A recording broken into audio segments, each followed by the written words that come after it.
कान्ताय कल्याणनिधये निधयेत्तिनां श्रीवेङ्कटनिवासाय श्रीनिवासाय मङ्गलम् लक्ष्मी सविभ्रमालोकसुभ्रूविभ्रमचक्षुषे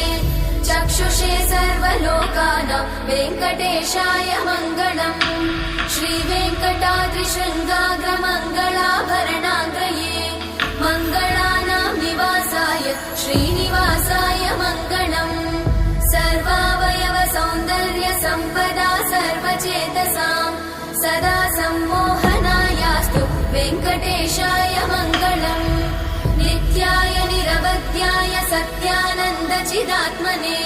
सर्वान्तरात्मने श्रीमद् वेङ्कटेशाय मङ्गलम्